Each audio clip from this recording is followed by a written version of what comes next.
For insightful breakfast ideas, business summaries, sports highlights, international and local news perspective, I am Anthony Momodu. Don't miss the in-depth analysis of current and political issues by the Global Morning team and experts. I am Jumai Manson. Catch Global Morning here on Global Television. Getting on the action. I am Edikan Michael. We are the Global Morning team.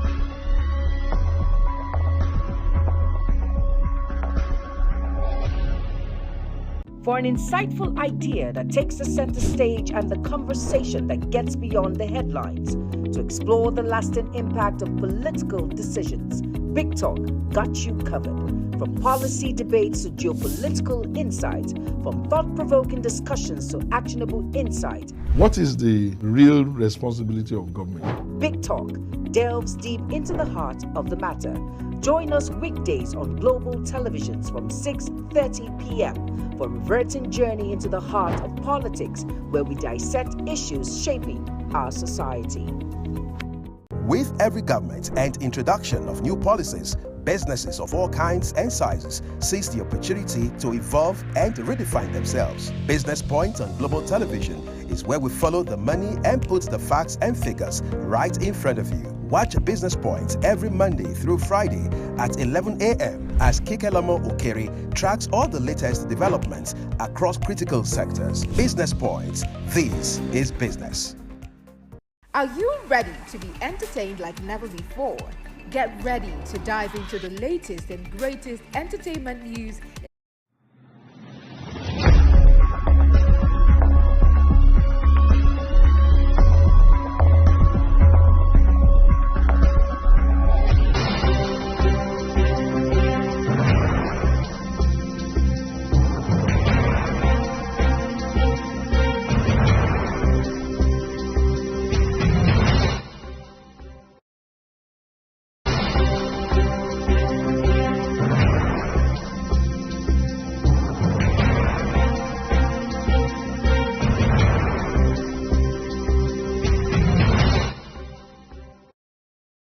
Back from that first break, we're deeply sorry for the breaking transmission due to some technical glitch beyond our control, but we're back and we're ready to go.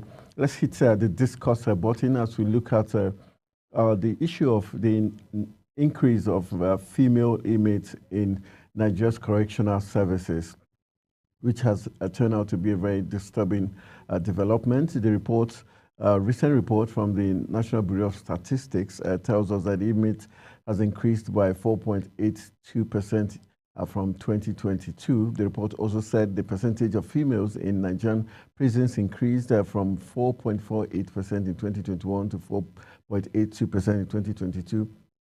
It also showed that male inmates account for 95.18% of criminals imprisoned in 2022 across all correctional centers in Nigeria. That has led the federal government exploring strategic partnership opportunities that could help the rehabilitation, the building of confidence, skills, and foster positive transformation within the Nigerian Correctional Service. And recently we had the Minister of Interior, Dr. Olubunmi Tunji-Ojo, disclosed on Tuesday that when he received a delegation of the Nigerian Football Federation officials led by its president, Alhaji Ibrahim Gusau, who paid a courtesy visit to his office, the delegation had come to intimate the minister the football reform initiative tagged Football Good Nigeria Empower Her. He emphasized that the name change from prisons to corrections is rooted in the deeper ideology to change Nigerians. That has inspired our talking point today as we look at protecting the girl child and also how to curb the increase of female inmates in correctional services. We're going to be looking at the causes and also we'll be looking at solutions.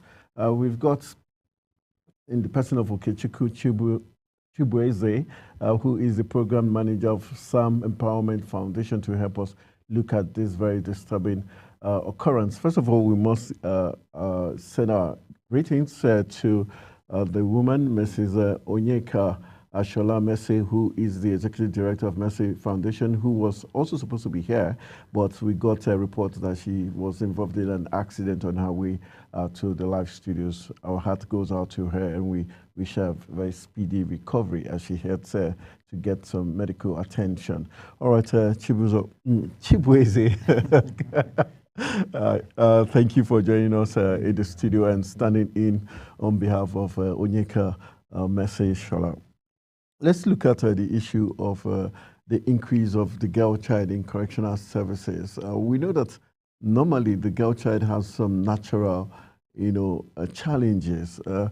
From your perspective and your work with, the girl child and talking about the non-governmental organization work you've been doing with vulnerable groups, what will you highlight as the key natural challenges?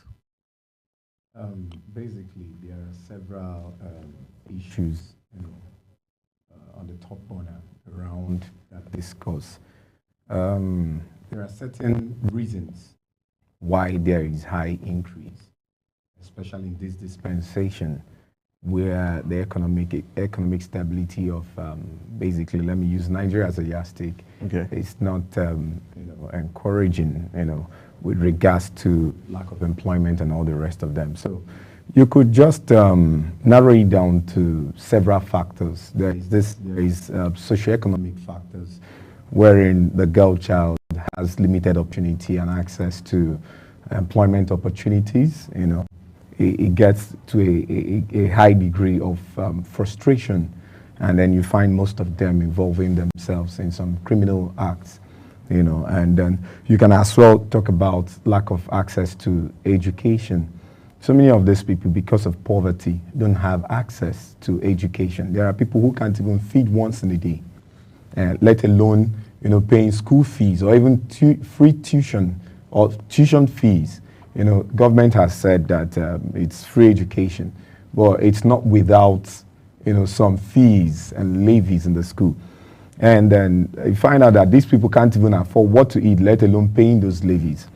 And sometimes it leads majority of them to drug abuse. And these are major factors that actually contribute to that. And these are top issues, on the burner. And these are things that are affecting our girl child. There are several factors. You can also actually relate it to lack of parental care and guidance. So there's a whole lot of issues surrounding it. You've mentioned some natural, causes. Can we also look at some man-made causes in terms of maybe tradition, peer pressure, and also the fact that they seem to want to live up to certain expectations, and in terms of also the issue of conflict, where areas where there are conflicts, wars, or insurgency we are suffering, how it also affects the girl child, the influence, issue of peer pressure and bad influence on the girl child. It has a great toll on the girl child. I tell you, like I said, socioeconomic, there's also a social and cultural factor to that. There are some traditions, also that push the girl child, into doing what they don't program for themselves naturally to do. And then the social habit of it, which has to do with peer pressure. Some of this girl child, that's why I also mentioned the family factor there. So when the home fails to do their responsibility, pushes these children, like in the days when we were growing up, some of our parents were extremely strict. Sure. And then the thing snowballed down to the parents of these days who were groomed in those days. They tend to also carry out that same training or parenting pattern, which is not, permissible in this our current age. So it pushes this girl child out there to the society to cater and train herself. So you see some peer pressure, coming in. Oh, I want to match up with my colleagues. I want to be like this person. I watched a documentary, a clip. I don't know how what is it called? I don't know how substantiated it is. But then I saw in the clip where some girls, in South Africa, we are declaring LGBTQ, all those ones, as a result, even the boy saying that, coming out live to say, I'm gay, I'm this. So you can relate that to peer pressure, where everybody wants to belong. And then even in secondary schools where you have cultism now rising, at its peak, in secondary schools, it has gone past the university that we usually know. It has snowballed into secondary schools. Find some people want to belong. Oh, I don't want this person to intimidate me. So that social mental structure tends to affect the girl child. I want to belong. I want to match up. I want to be in this clique. So it affects them a whole lot. And then you look at other factors too that has to do with, like you mentioned, that has to do with their environment. Environment also plays a huge role. Okay. It plays a huge role. It influences the girl child too. You groom your girl child in an environment where what is the talk of the town is some criminal involvement, or rather involvement in some criminal act. You find out the girl, oh, I'm not going to be left out. So all these factors are very much intertwined, and it's really affecting a girl child. Well, let's look at the issue of morals and religious bodies and organizations. Would you say they've also have not gotten their job well cut out?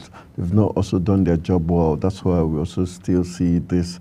And the issue, some persons of the school of thought that the issue of feminism, the fact that women believe what a man can do, a woman can do better, they want to prove a point, and that has led them into such vices. Well, let me start from the last point you made, which I forgot to mention. Okay. We work strictly, or we work closely with the IDP camps. And when you come into these camps, it's not, drug abuse is not just peculiar with the boys. It's also very, very predominant among the girls. So drug abuse could be pointed as a very strong factor why we have more girls in the correctional services. Very strong factor, because the truth is that this is not what naturally they program for themselves, but they find themselves into it, and it's a drive, it's a force, it's a magnet. So by the time you get yourself in the first phase of drug addiction, it's a stage, it grows that sometimes they can't do without. You understand? Sometimes they can't do without. And then back on the issue of the religious institutions. Yes, institutions, sometimes morals. they don't, that's the challenge we have in Nigeria. People often say that religion has really caused a great disparity, amongst, or rather in the unity of and the peace of this Nigeria. It has really played a huge role. Some people, because of their personal perceptions and personal issues, they use religion as a tool, to instill some wrong, disciplinary measures into these young ones. And the little child that grows with such notion, it becomes inherent in that child. And then you find that child doing another thing outside it. So it plays a huge role. Some of our religious institutions don't do their due diligence. Some don't help, because there are several factors that groom a child: the home, the school, and the religious institutions, which is still in the same society. So you find out if the home fails to play their role, the school fails to play their role, religious institutions fail to play their role, because they don't preach the right sermons, they don't do the right teachings on the pulpits, in the churches, in the mosques. Sometimes when they fail to carry out their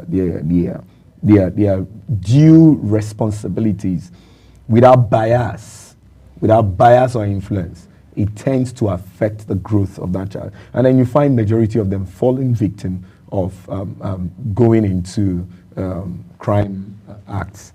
All right, let's look at the issue of, some have said the issue of social media, the issue of the media, the space, and the influence of TV and other forms of communication as a factor that has further, made the girl child vulnerable. Would you agree to that to a large extent? To a very large extent, I would want to agree. Because they look at things, they see the Western influences. Exactly. Yeah.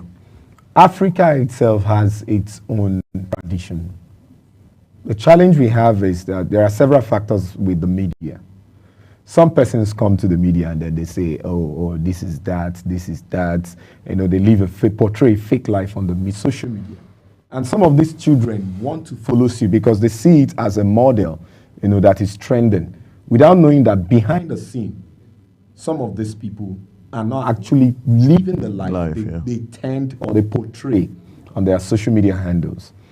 And then you find out so many uncensored programs, so many uncensored videos, so many uncensored screens. People are getting into TikTok, people are getting into, other social media handles, IG, Facebook, WhatsApp, they are progressing.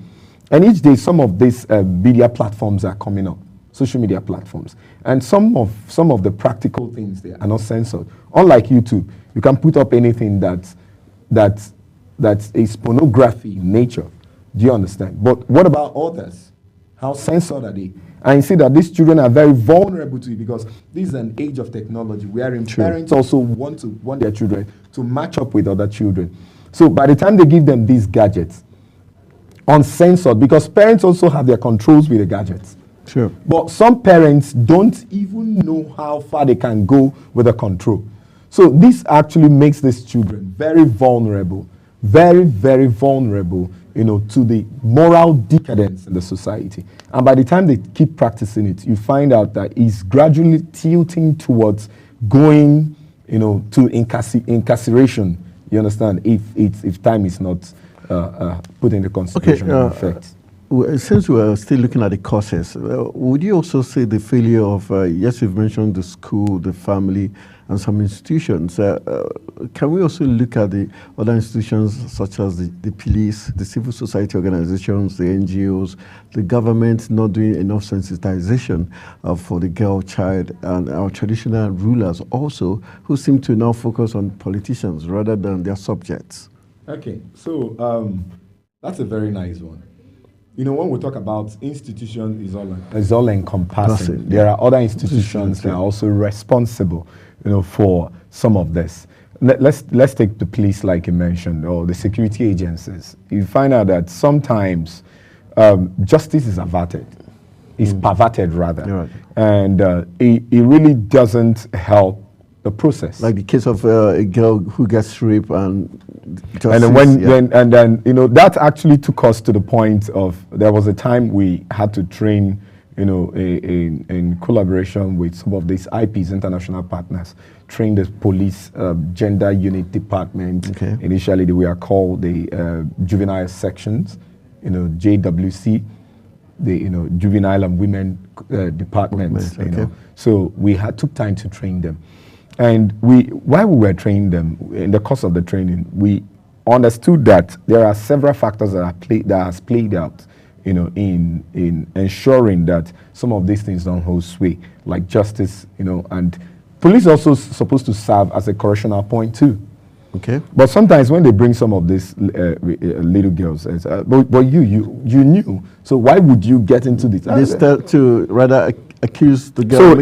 So it's more condemning than correctional. So though several trainings and then the police same time have also upgraded. If you get to the units now, it's more like a rehabilitation point, not a condemnation point. Yeah. So you see them on that one. Then you get to our justice system, the courts. You see, sometimes justice is perverted.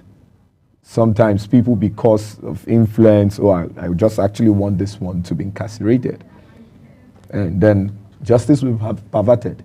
And then at the correctional institution, which is the prisons, it has snowballed. The name is just a change of nomenclature. Yeah. They've snowballed from prisons to correctional centers. So if let's take for instance a girl is being acquitted, what are the measures being put in the process of their getting the girl out of the correctional center? What is the process being put in? So these are people that, just like in some of these developed countries, in the correctional centers, they have different skills. Okay. They have different skills. They have different rehabilitation programs for them. So are those things in place here? Because those are the things to help. Even while the person is genuinely serving her sentence, How do you rebrand this person to become a better person in the society after being mainstreamed? These are salient points that we should take into cognizance. You understand? So, and then, so these institutions, and in a part of government, the legislatures, these legislators rather, Yeah. what policies do they put in place to ensure that there is an equal and fair playground for some of these disadvantaged people that find themselves in criminal acts? Okay, in terms What of are the policies government are putting in place? What are the legislations the legislators are bringing on board? Are they salient issues that affect the little common man in the society? So all these things are interwoven. Okay, in terms of that sensitization, do you think the CSOs have done enough, civil society organizations, or you think the focus? Now, there, you know, we are the CSOs, so it comes down to us. This question is directed to us. To you. There is no form or degree or level of information that is enough, because people are in different state of minds. There are people who you tell this today, tomorrow it's because of some exigencies may tend to revert back to their initial character or attitude.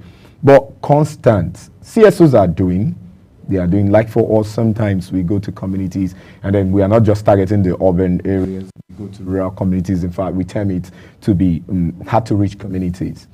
And these are shanties where you find these people that, engage in such acts, that will find themselves, that will take them to correctional centers. So CBOs are doing enough, but this is a collective responsibility. Like I said, the government, they are doing NOA, through government, other government agencies. They are doing NDLA, they are doing their very best, like you just read the ministers, putting up some sport programs. Yeah, through the ministry, the Ministry of Youth and Sports Development have been separated now. So you have Federal Ministry of Youth Development, and then you have Federal Ministry of Sports. So while all these ministries are bringing in their efforts, I think there should be an upscale.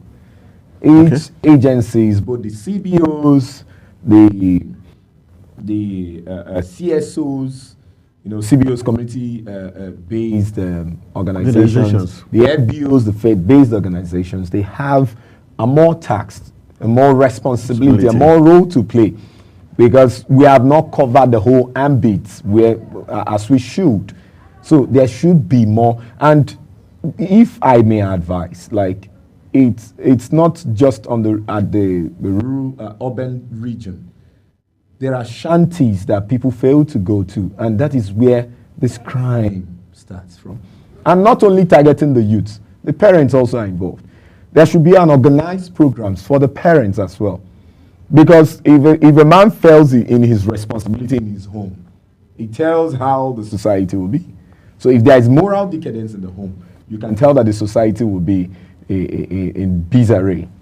All right, in case you're just joining us, you're still watching Global Morning, and we're looking at how to protect the girl child and how to reduce the ever-increasing number of female inmates in our correctional services. I've got Okechukwu Chibueze as my guest this morning as we look at this very interesting talking point. We'll go for a very quick break. When we return, we'll be looking at the solutions to this many mirage of problems facing the girl child. Stay with us.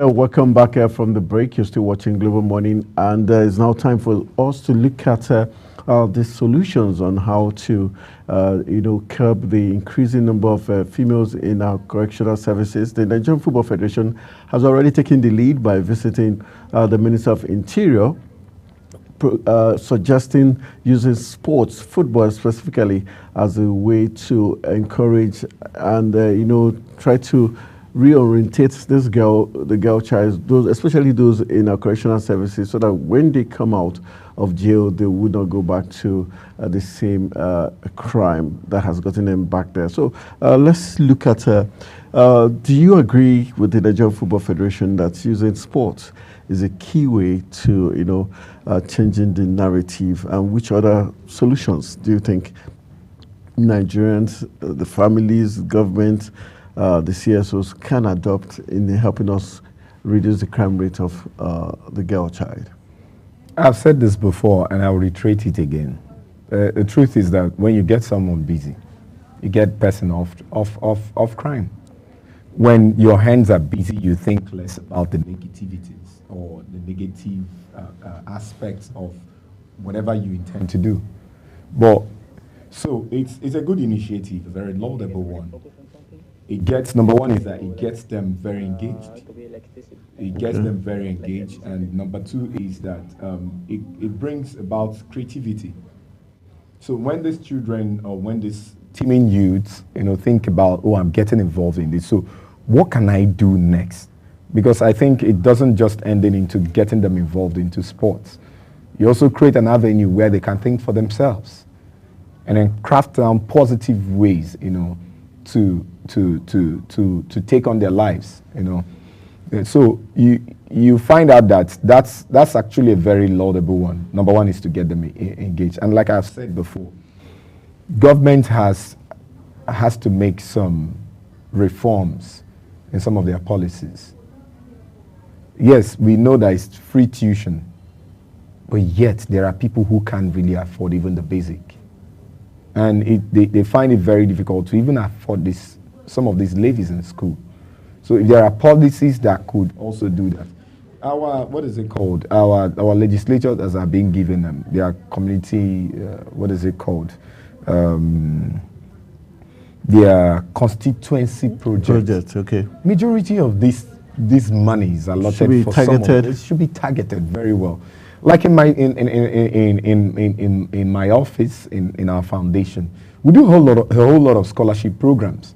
So when you alleviate this stress on the parents, you find out that the father will go look sourcing for what the children can eat, no longer for what can be used to sort their fees for in school. Do you understand?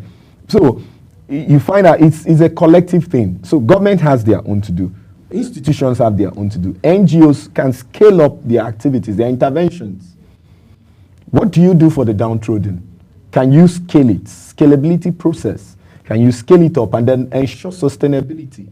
Okay, some of these programs that government have put in place, they are doing homeschool food program. Are there no other things, that some of these funds that are being used for homeschool feeding program, can they not be used for scholarships in states? Allow the parents to fend for their children. But I understand the very fact, like when we went to Niger State, through UNICEF, to engage in one program, that's cash transfer program, just to help parents alleviate the poverty state or their financial status.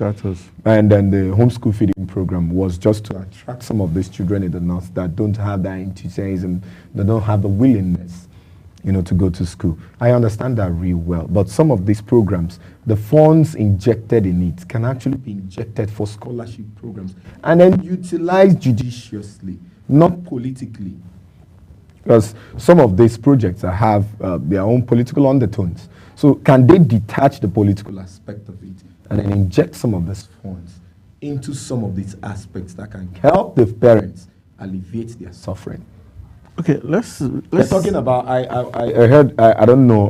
I'm yet to get the details about giving rights to, sharing rights to communities, through the government. Are these actually targeted programs? for the benefit of this very underserved communities. Okay. So I just hope that some of these things, when channeled properly, you understand, some of these efforts, when channeled properly and targeted, it will help resolve and alleviate some of these challenges. Okay, let's look at starting from the home front most times. Do you think how key is the home front in helping us get a solution towards ensuring that this girl child doesn't get into crime and criminality from the word go in terms of parenting now? Parenting, like I've said, plays a very key role. Parenting is the fundamental. It is a fundamental, to curbing some of these menaces, or menace rather. Yeah. If a father or a mother fails in their responsibilities, it's a huge decline in our efforts. So parents should also try as much as possible to model themselves to their children. How do you train your children? How well a conversation, how well are your conversations with your children, so as to tell when they are going off the track? Do you relate with your children? Is there any relationship between you and your children? And then what moral lessons are you passing to your children? Are you a role model to your child, to your girl child? Let's take, for instance, your wife. Because some of these children, majority of these girl children grow up to mothers. You find out that sometimes in their homes, they abuse their husbands. Sometimes they are, because of what has played out in their parents' home, they carry it over to their own homes. And by the time a girl, sees how the mother fights her father, you understand, she tends to practice that in her own home, and sometimes it leads to crisis, which will also land them in correctional or bostal homes. Do you understand? In correctional centers. Yes. So parents have a huge task to play. Your relationship with your child, like I mentioned, their education, give them the right education, put them in the right environment. We know that sometimes it can be very Herculean, the task about parents, being able to afford the right environment. But even in that environment your child finds itself, what are the things you tell your child? Do you understand? And then religion also. What morals do you teach your child as a father, as a mother? So parenting has a huge role to play, very huge role. All right, you did, let's look, you just mentioned something very interesting, talking about violence on the home front. Would you also say violence against the girl child is another very strong factor? And some cultural, activities like this mutilation, do you think those change of such culture could help? It will. It will. In terms of that genital mutilation issues. It has so many health implications, of which today the world, not just Nigeria has keyed in, is canvassing against it. Girl child, female genital mutilation. It has a whole lot of effect on the girl child. And then on the violence aspect of it, parents should also try as much as possible to teach or train their children on some protective measures. Like for me now, I have two boys. And my son, I put him into karate for self-defense, because you never can tell exigencies.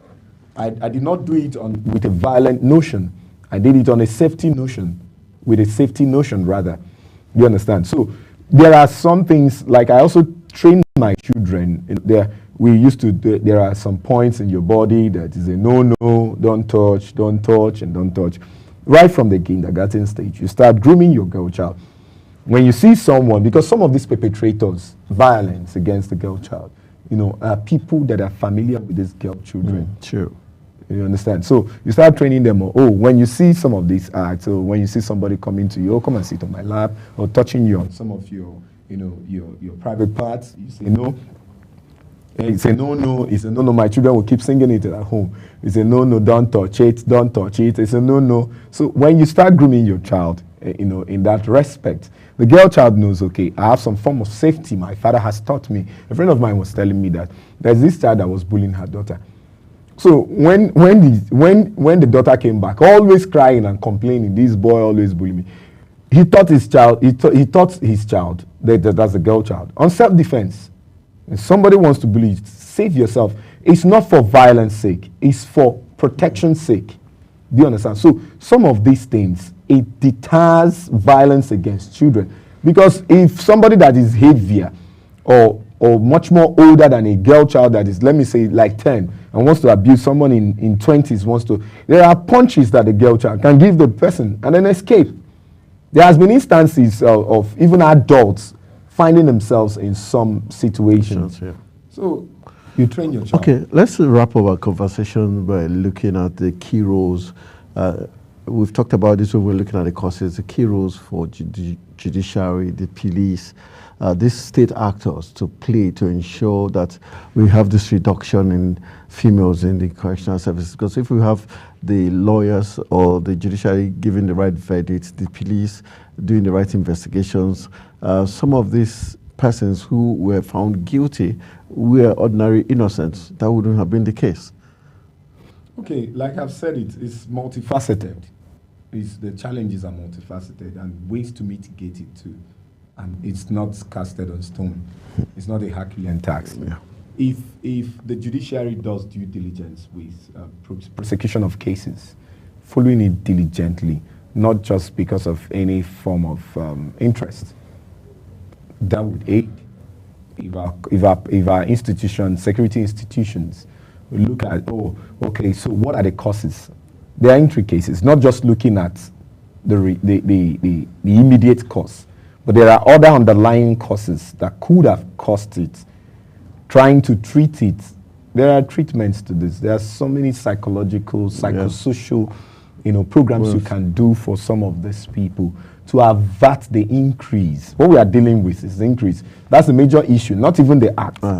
It's the increase of the act that is a major challenge.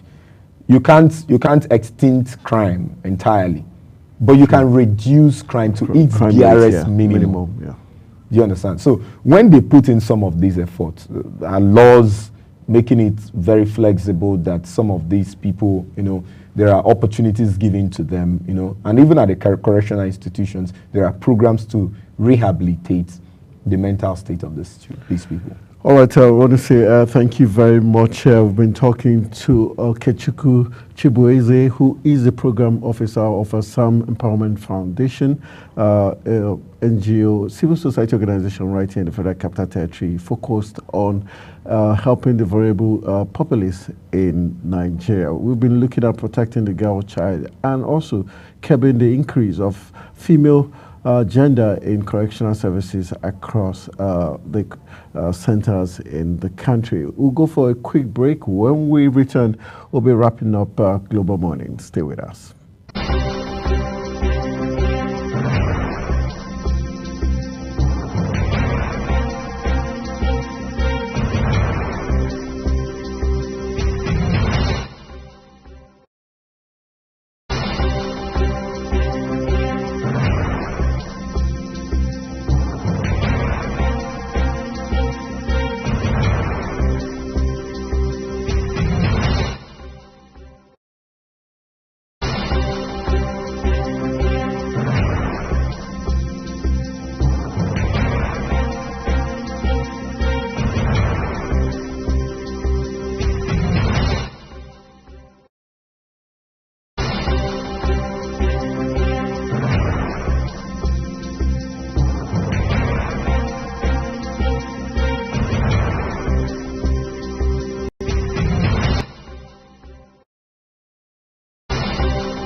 time for sports' biggest moments on global television. The headlines, scores, breaking news and commentaries on sporty events. Talking with the biggest players, strikers, and about the slam dunks and goals, stunning saves, near misses and upsets. Let's talk about the greatest home runs, comebacks, knockdowns and victories. Talk sports with the king of sports, Anthony Momodu. Weekdays, 10 a.m. Don't miss out. Beautiful work from the wingers. Hello, children. Gather around, let me tell you a story. Do you know that stories have a way of captivating the minds of children, bringing fun and imagination to teach them morals? Join Sharon Ajay as she takes you to explore the thrilling and exciting world of storytelling. I'll be sharing with you our next interesting story. Tune in every Saturday on Global Television, time 5:30 p.m.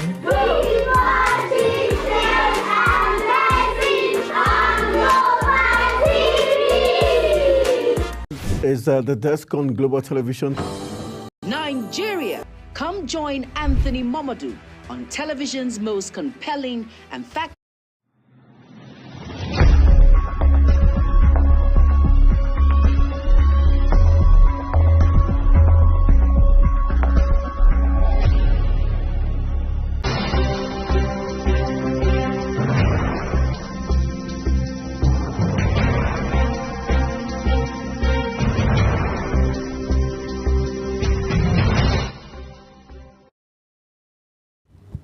All right, this is where we're drawing the curtains on today's edition of the program Global Morning. I want to say thank you very much for giving us the opportunity for being part of your lives, and I hope you enjoyed our discourse on the issue of protecting the girl child, especially with the statistics saying that there's been an increase of the female gender in Nigeria's correctional services across board.